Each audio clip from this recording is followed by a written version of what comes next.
coming to you live with no expense spared from Ethereal Tantrum practice rooms. It's us. Enochian Theory. Hello, everybody. Thank you very much for tuning in live or tuning in later, whichever way you're going to do. And thank you for your questions. We got loads. So yeah, thank you for sending them in. Thank you for taking the time. I know you cheeky types just in it for the prize, the all exclusive Enochian Theory T-shirt. Woo! Woo! And signed CDs. Signed CDs. Everyone wants Sam's signature. Woo! Anyway, we'll pick the winner. Yeah. And message you directly. Yeah. And sort out the postage. Yeah, we'll get your address, cell phone number, and then we'll find out where you live and hunt you down. Okay, shall we do some questions? Let's do some questions, Ben. This one is from. I'm gonna before I say anything, I really apologise if I mispronounce names. I'm English, so I'm rubbish at that sort of stuff. Okay, so this is one of our old friends. If I don't get this right, I'm in trouble. This is Milena. She used to write for is Metal Stormed on that, and she gave us a very lovely review. Oh yes. Voted for us for album of the year for the Life record on that website, which is lovely. Very supportive. Very supportive. Yeah. Thank you very much, my lovely. She says, a question for the lads. Who would you like to support on their headline tour, and which band would you support on yours if it started tomorrow? Well, yeah. It's got to be Tool, straight away. Instantly. I think as a band, Tool. Yeah. And then if we wanted to take them, I'm sure they would agree to that. Yeah, they'd love to open for us. Easy, you know. Yeah, Tool. Just purely because of the diversity. Yeah, it'd be interesting to play a show with them, and then, you know, It's Tool. It's Tool. Everyone loves Tool. Everyone's a Tool. Wait, what? Plus, there's too many bands out there to be able to choose. Yeah, we like a lot of bands. I mean, you can just sit and just reel off all your favourite bands. You know, Devi, a bit of Devin Townsend. I'd love to play with Devi. We'll take Devi out. Yeah, we'll take Devi out. They'd be super appreciative of coming out. Yeah. Down Portsmouth. Yeah, we'll take Portsmouth Town. We'll take them out down Portsmouth Town. Excellent. So yeah, Tool and Tool, obviously. Well, anybody who would take us out on tour. Yeah, that'd be nice. Anybody? Anyone who wants to have us, we'll have to come. Yeah. Thank you. Hope that answers your question. Yeah. Thanks, Melina. Yeah, Melina. Okay. Victor Campos. Hello, sir. Thank you for your question. He says, "Here is my question for the live Q&A. How do you typically construct a song? Melody first, then build around? Do you build on riffs? I'm always fascinated with songwriting and building. Love the band. You like building? Really? Do you like scaffolding and bricks and stuff?" Man's good with his hands. I've got rough hands. Ooh. Okay, so yeah, how do we... Very much with riffs overall. Some things, it's all different, but I mean, majority of stuff starts with an initial riff or idea that we then build upon. It's usually off the back of, doesn't it? If it starts with a jam or something. Small riff or a small section of something, but it normally builds from that. I think definitely for the new album, that's how we're writing together collectively as a band, rather than like with the first two albums, they were more gleaned from my demos and stuff like that. So this how we're doing it this time is someone's got a riff, Sean's got a bass line, Sam comes up with a groovy drum pattern, and we'll just try and come up with something to that. So that's how we're doing it. Yeah, pretty classic. Pretty much. It's all sort of gone that way, isn't it? Even Power rock trio. But it's but basically, in answer to Victor's question, it's a lot of building to be done with our songs. Yeah, because once just get longer every time, don't that's the main problem. Yeah. Well, let's add this. Okay. Because once we get past the rock band sort of guitar, drums, bass sort of feel, then I get to add the vocals, and then there's all the strings and the keys and the noises, and then things change again. And change. And obviously that opens up new perspectives to what we already had. Yeah. Once you start hearing melodies and other instruments, then we go to change things. So. It's a very long process. A long and tedious process. So we get there. We seem to get there in the end eventually. Yes we do. Cool. Cheers, Victor. Thank you very much for that question. David Woolley. Hello. Thank you very much for your question. David says, I'm a huge fan of 70s progressive music. I believe the pinnacle was Relayer by Yes. My questions are you fans of 70s prog? If so, what's your favourite progressive album from that era? Well, let's think. 70s, it's many, isn't there? Too many, really. I mean, we're not pop-wise. massive. We're not massive lovers of 70s prog. I mean, we're not something we've really sat down and listened to. We was discussing earlier that we weren't really classing ourselves as a prog band when we started the band. So it's not until later on when people said, "Oh, it's a prog," we just started exploring it. So maybe we're late in the game with finding prog. But for 70s, I mean, we listen to a lot of different bands, a lot of different music and songs from the 70s. We enjoy it with different genres, but not necessarily progressive prog record. Yeah, the same rock. Way that it's rock, though, isn't it? Yes. And it was coming from the 70s, which was a very progressive era, obviously up back to the 60s. So, but we probably say Pink Floyd. I think by default it's prog. That's the one that sticks different for that era. I'm so rubbish with years, what years album came out. Because I could just say, I love this band, and people go, oh no, that came out in 1981. So, I don't know. So, favourite album, I guess, Floyd, something. Floyd's Dark Side, I guess. That's. I like a lot of Genesis, but not from this more from the 80s and 90s side of it. So obviously they started post Gabriel. Would you say? Yeah, that's fair enough. But we'll listen to some. Send us some recommendations, David. Yeah. Send us some 70s recommendations, because then we can just do what Opeth have done and progress. Cool. Thank you, David. Who's next? This is a fun one to pronounce, and I hope I get this right. Runa Belsvik Reynes. I don't know why I just had to do a really terrible Scottish accent. Right. Runa. He actually interviewed us for a magazine back in 2009. I forget which magazine it was now, my apologies. But he's come out of a humdinger of a question, so bear with this one. So he says, I did an interview with you guys back in 2009 where I asked you about the decision to create your own label for the release of Evolution, Crescio, X and Helio, which is our first album, as you're well aware, and about creative control and so on. In hindsight, do you still feel that this was the best decision for E.T.? Would you have jumped on one of those label deals you were offered if you knew then what you know now? In short, what are your thoughts on the process looking back at it, and what have you learned since? That's a great question. Thank you, man. Very good. Okay. Well, we were discussing this earlier. We came at it from two different angles. We are both, some of us were yes and we're no. It's kind of like, would we have taken the deals? Yeah. I think it's more what we were.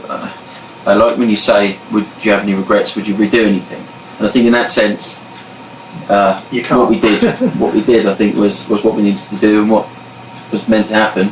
Yeah. But I think if I had hindsight, then I would say no on the contract side of things. Keep it independent. Yeah. And give ourselves more time to progress and do more things before we hit the public.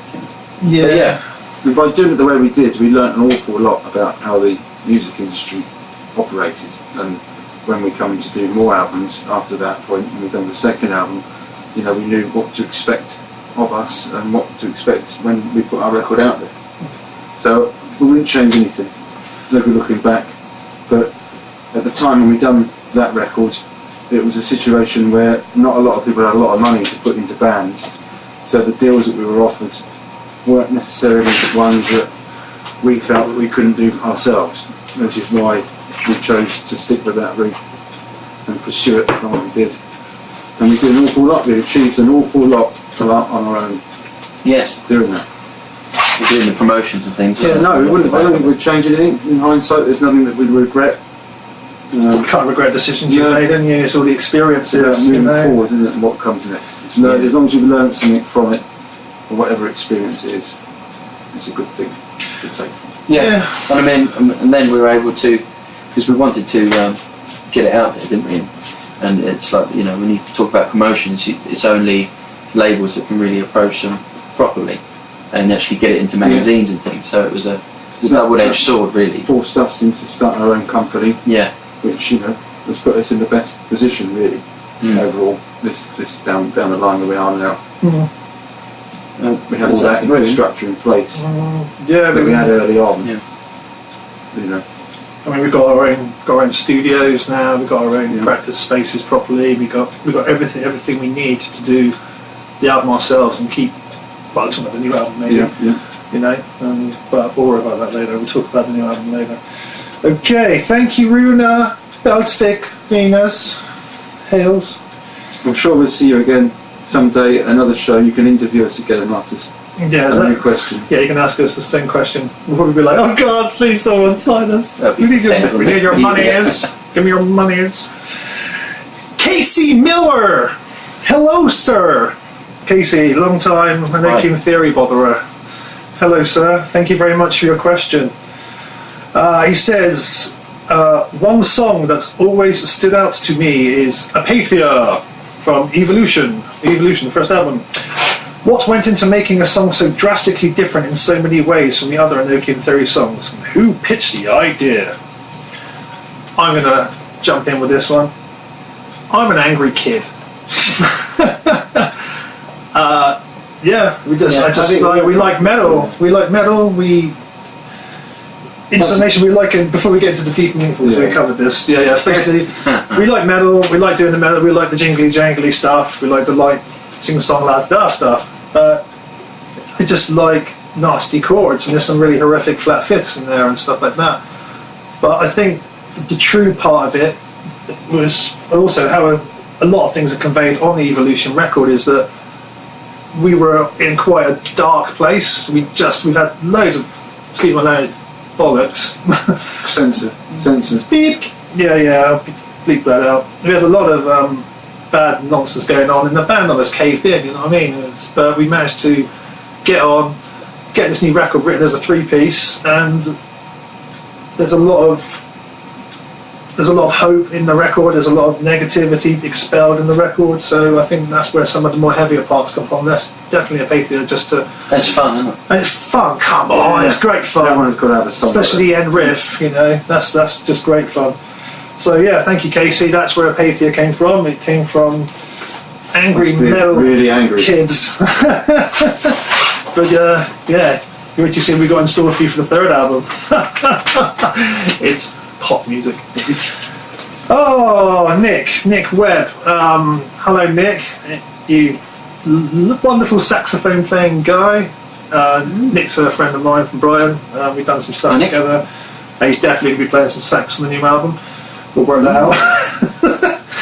Nick says, a question for the guys. How many chicken nuggets can Ben fit in his mouth at once? Well, send us the money, Nick, to buy the nuggets, and we'll do another live video and we'll find out.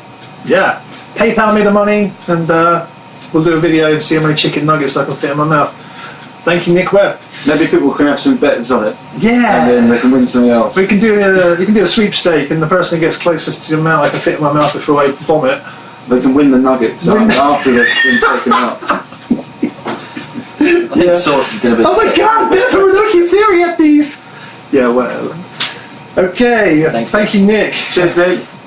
William Mata from Brazil, beautiful Brazil. He says, hey guys, I'm from Brazil and I'm so big fan since the beginning. Why didn't you guys, since 2012, with the Life and All the Untold records, pleased us with more intensity, the love, the joy and the beauty of your songs anymore? Hope you fix that soon. Sorry for the bad English. Oh, I loved it. The expressions were good. So basically, I think he's asking, where the hell have we been? Where have we been since 2012? 5 years. Where haven't we been? Where haven't we been? Yeah, where haven't we been? A lot of touring. We stopped touring at the end of 2013 after the Enid dates with Enid, and we needed a bit of time to basically have a life a bit, because we'd spent a long time, well, a lot of effort dedicating everything we had to the band. 2009 to 2013, we basically really hammered it. You know, we practiced all the work before that, from 2005 to 2007. Yeah. And we just didn't stop, and it was all consuming. Which is how we wanted it. done a lot. You know. And we needed time to be able to focus on ourselves individually, to be able to come back with a different outlook to it. Getting And here we homes are. and stuff like that. Yeah. And obviously the writing process takes a long Getting time. older stuff. So we've not been doing anything for that time.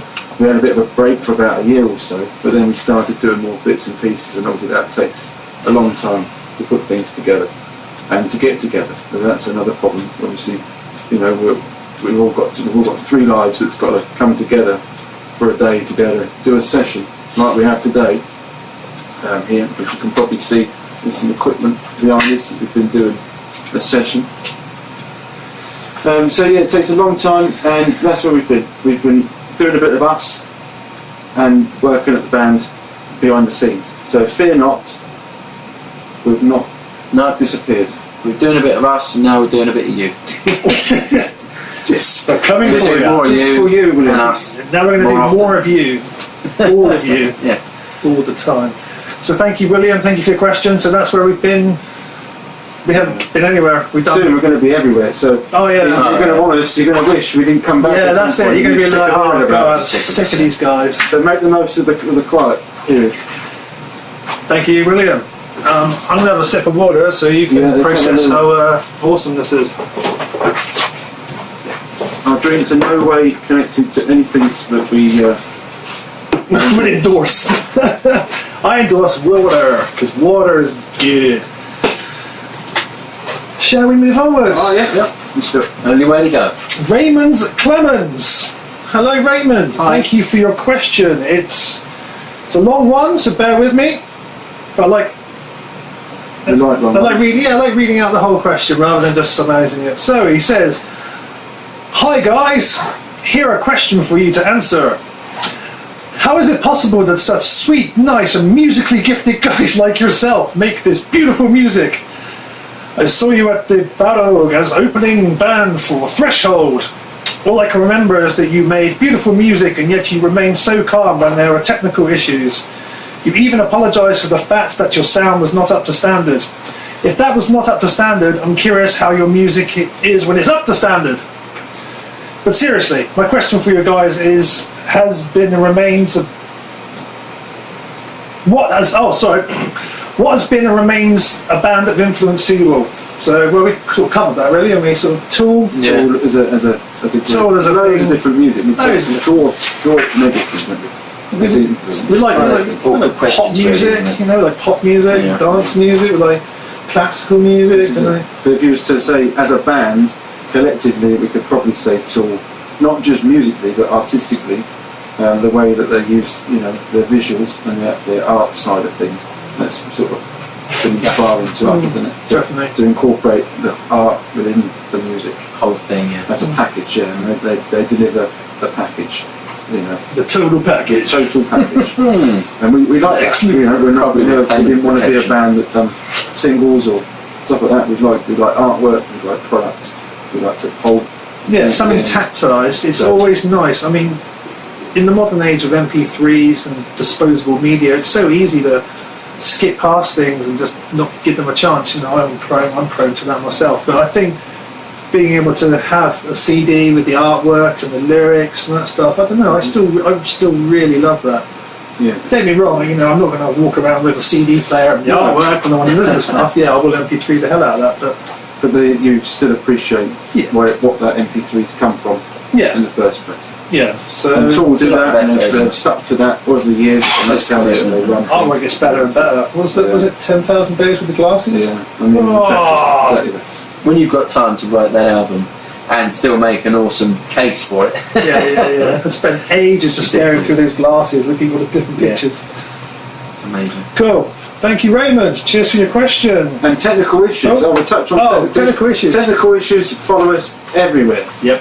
Sometimes we don't say nothing, but sometimes things happen like they did at that show, and we think, well, we better say something. You know, probably no one notices, but for us, we're perfectionists. So if it's not perfect for us, you know, we struggle with. We try to perfect make for anyone things- else. It could be anything. It could be something going wrong randomly with us, but I think we find a lot of times it's like PAs and stuff like that, or being electrocuted on Yeah. stage and shit. Yeah.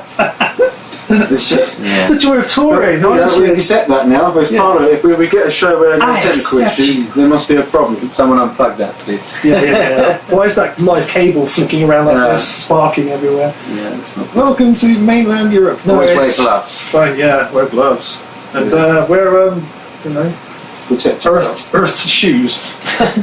Lightning rod, yeah. Cool. Chris Fab. You have a fab name, mate. Thank you, Chris. Your question. He says, "Hi, a question is required." Smiley face. Oh, again, we've done it again. Which of Which of the bands influence you the most? What are your favourite songs? Two questions. He says there's 2 questions. I hope it doesn't matter. No, it doesn't matter. Okay, Again, let's just choose a load of bands we like. I mean, God, I think it all depends what we're listening to in the moment. I mean, I don't Heavy to soft listen to pop to. I haven't listened to metal properly for ages. No. Well, that's a lie. I personally really like Sleep Token. If you haven't heard Sleep Token, give that a listen. It's got a couple of EPs out on Basic Records, I think. Really nice stuff, melodic-y stuff, and then with some genty chugga chugga. But I really like the ambience and the vocals and the aesthetic and the story and all. So yeah, Sleep Token. That's fun. At the moment, we're strictly New stuff. Old stuff still. It's hard to find new bands. Yeah.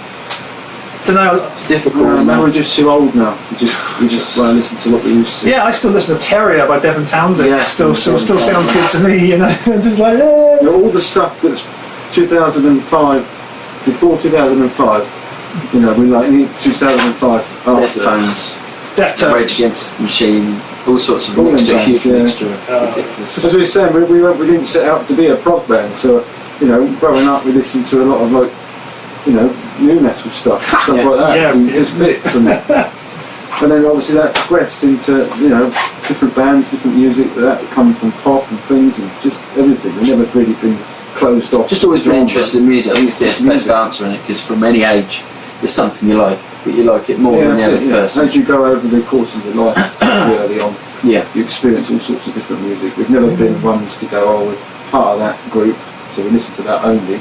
All of us as individuals, before we come together, was listening to different types of music. So I think that's what we draw from.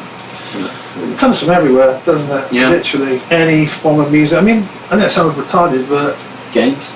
computer game music. Doom, yeah. what an album, and it's just amazing. Yeah, Mick Gordon did a Doom soundtrack. Chat, That's yeah. fun. Oh, do do do do do, genty. So yeah, so Chris, yeah, we couldn't really name 2 bands and 2 favourite Tool. songs. Tool. We keep Tool. saying it. I don't know. I don't know if anyone's heard of Tool or not. Yeah, I've heard of Tool. If you've not heard of Tool, check them check out. them out. I They're heard, awesome new up and coming yeah, back. new up and coming back. Here they've got a new album New coming album out soon. Yeah. 5 years. Yeah. Thank you, Chris. Neil Adams says, when are you going to tour? And I'm like, when are you going to pay for us to come on tour? There's a few tour questions. Yeah. So we mentioned the names who asked us about the tour questions. I've marked them with these that we've Oh, sent. okay, yeah, all right. So, okay, yeah, we're gonna Simple. combine this. We So can just- Neil Adams says, when are you guys going to tour? Sylvie, So a chance to see you on tour someday in yeah. France? We played They're France, just as we much played as anywhere, France. really. We'll be coming back to France. Many places. Vincent says, when will you come to Germany, especially Hamburg? We've done Hamburg. Do Hamburg? I think we have. We'll be coming back. We're coming back, don't worry. We just got to do an album.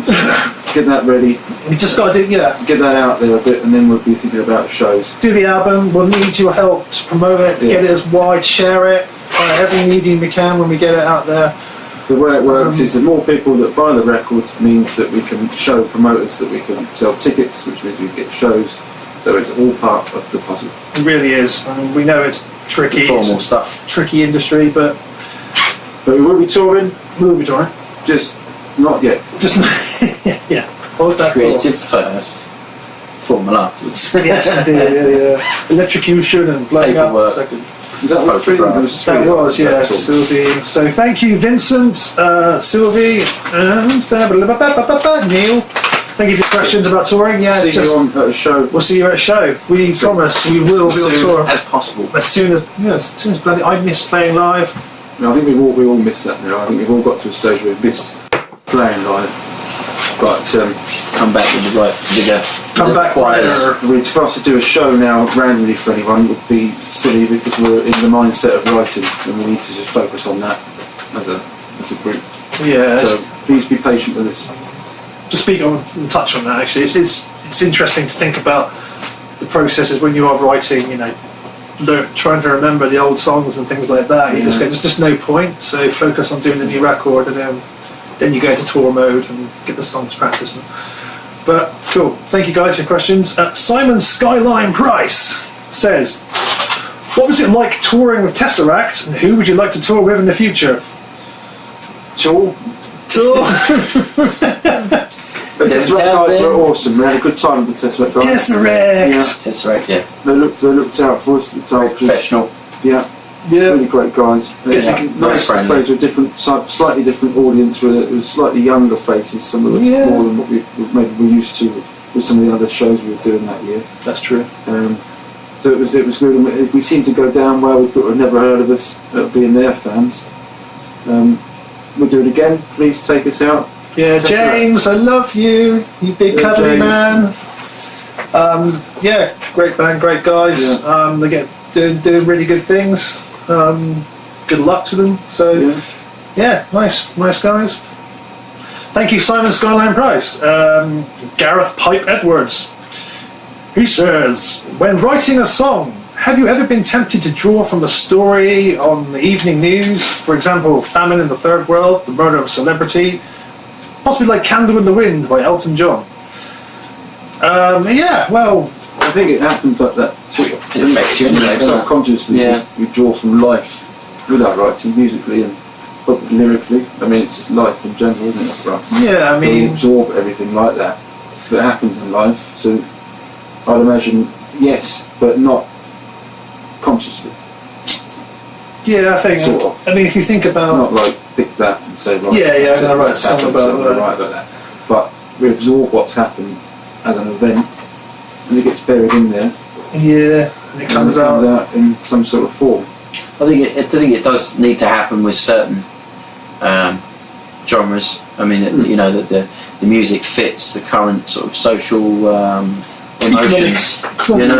So I mean, if everyone's all a bit down somewhere, and someone releases a song that's a bit heartfelt, sometimes it does, does get in at the right time, doesn't it? That sort of thing. But summertime and upbeat songs, but I don't know if it affects the sort of music that we're into.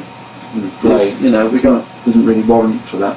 I mean, things are tragedies all the time, but you got to get on with what you got to get on with, haven't you? So I think it's thinking from a lyrical point of view.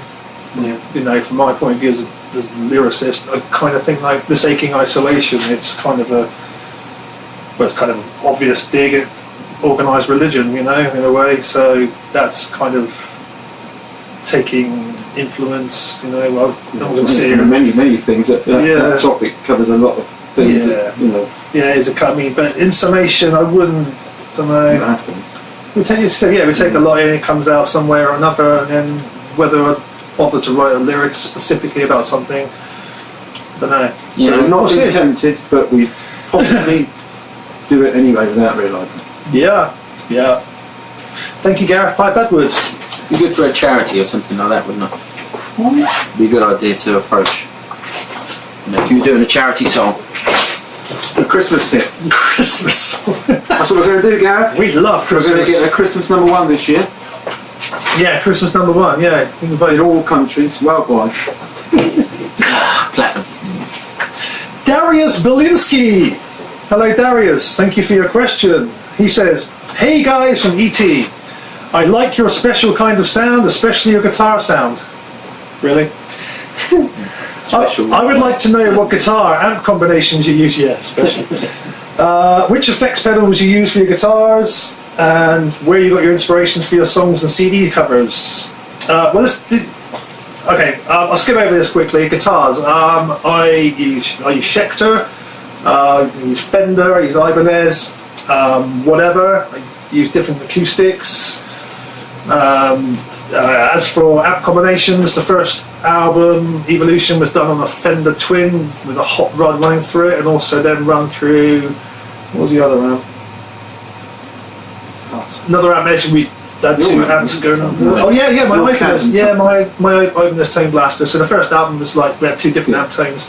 The second album was more not say digital because we had we worked with Rob Aubrey at his lovely studio, Aubrey Studios. Great guy. That was the Marshall rack. Yeah, we had a Marshall rack thing, which like bands like Dragon Force, I think, apparently used in the past. That went into a power amp. Yeah, that went into a power amp. Then we also had, there's in the cab. We took a DI from my pedal, which we used a Sans amp thing. We used, it's really hard because I think with the record, it doesn't really. You just want it to sound as good as you can, so you try these things at the time. So like with this, the new album. It's going to be another process differently. Going to try everything. Like 20 amp players to it. Yeah, reamping this, digital that. So but that's where you are for that. But the crux of your tone, Ben, is that little piece down there, isn't it? Yeah, it's been there since day one. Yeah, the crux is still there. My Line 6 Pod XT. I refuse to get rid of it. I don't want to change it because I really like it. And there it is. Exactly. Yeah, until I can get everything sort of MIDI synced and everything changes my effects for me in Guitar Rig 5 or bloody positive grid bias and get it all rigged up, then I just it's not broken, why fix it? Exactly. Plus we support Line 6 and they support us, so brilliant. But I use Line 6 still for the bass. Yep. So Line 6 is a big part of it. Cool. Thank you for your questions. And he says, thank you, best regards, and please stay on your current style, like life and all it entails. Well, we shall see about that. Won't we? Darius. Yeah, big fun. Thank you, Darius. Dun, dun, dun. Okay. Oh, this is a good question. I like this one. Byron James. Byron, I love your first name, sir. It's very bold and Byron-esque. I like that. That's good. Byron. We should win a T-shirt just for the name. Yeah, I like. I have a question for your Q&A for any members who wish to answer. He says, given that a lot of your themes are about love lost, personal reflection, the human condition and so on, I'm interested to know of some of your philosophical and spiritual influences. Where do you draw inspiration from in your music and your personal lives? What ideas, philosophies, artists, authors resonate with you? Thank you. Great question, Byron. Thank you. Sam? Well, you start. Where do you go personally? I love the space of the universe and all that sort of thing. So I'm sort of no real religious side kind of person. Spiritually, I would say, if you're talking about how you are as a person, I mean, I suppose that would be family, upbringing, and you've got to, I think it's all about respect, and it really, the entire thing. And if you cross everyone with respect, you're only going to have an easy life. Respect my authority. Mm-hmm. So, yeah. I mean, everyone has a different way, don't they? I think we all share what you say. I think you can think about it too much. Things, you get what you put in. Try and shape yourself as a person. You can only respect others and hope to be treated that way. Yeah. And you get what you take out, what you look for. In a bad situation, it's not always bad. There is probably a glimmer of goodness in any bad situation, but you as a person is choosing. You choose to see what you want to see and take from it. If you can learn by that experience, it's a positive. I think it's if you're an asshole and you surround yourself with assholes, then you're going to be an asshole. You're going to be an asshole or a dick. Apparently, according to Team America. Team America, pussies, fuck. Yeah. Oh yeah, that's brilliant. That one. God, Team America. That's funny stuff. Still funny. Either way, don't be a. Don't be a dick. Just don't be a dick, and everyone will get on fine. We've all got to live in this planet together, and it's bad enough as it is out there. You just got to be. Don't be a dick. Yeah, don't be a dick, dude. So that's our basic philosophy. Without going into too much personal stuff. Yeah.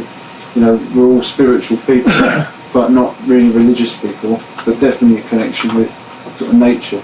In that side of things, what we can see is what we believe. I think it's just being real, isn't it?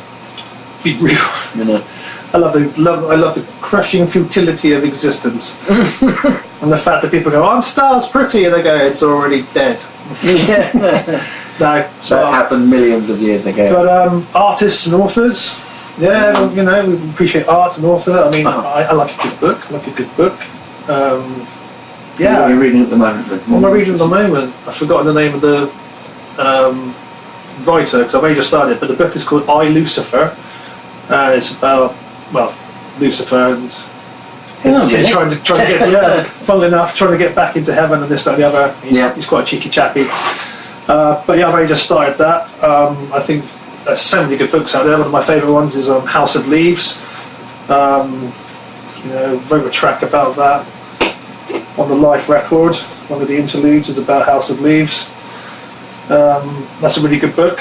It's got loads. It's just, you know, I'm trying to visualise my little library thing at home. But yeah, I want to get some James more books. Herbert. I'm looking into the audio book thing at the moment.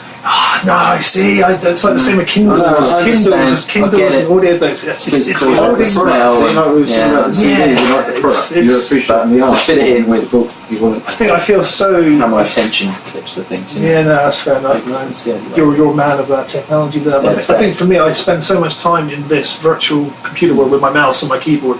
I think I just sometimes just have to have something tactile. But yeah, so cool. Thank you for that question, Byron. Great question, buddy. I hope we completely didn't really answer it. Yeah, you beat it around the bush enough to get by it, hopefully. Thanks, Byron. Yekabs Urasins, what a great name. Thank you for your question, buddy. You're going to have no t-shirts left at this rate with these great names. Yeah, we're going to have to choose some. Scrap no idea. Yeah, no Sorry, one's getting anything, sorry. What's the best live show you've played and why is it your favourite? Go, what was yours? At the Lorelei Festival? Lorelei? Yeah, Lorelei Festival. Night of the Prog. Night of the Prog. Night of the Prog. Hands down. Night of the Prog. And for the reasons of the crew was the most efficient crew I think we've ever come across for the changeovers. Everything felt very smooth. It was, you know, considering this was the first time we'd ever played that record live. That's a good With point. a lot of pressure on us, and the crew made it a lot easier to deal with. Yeah, so it was Tim. And I don't think Paul we had any as well. technical issues that day, so that was Well, that's a plus. other than the symbol. Oh, the for single it. stand for it.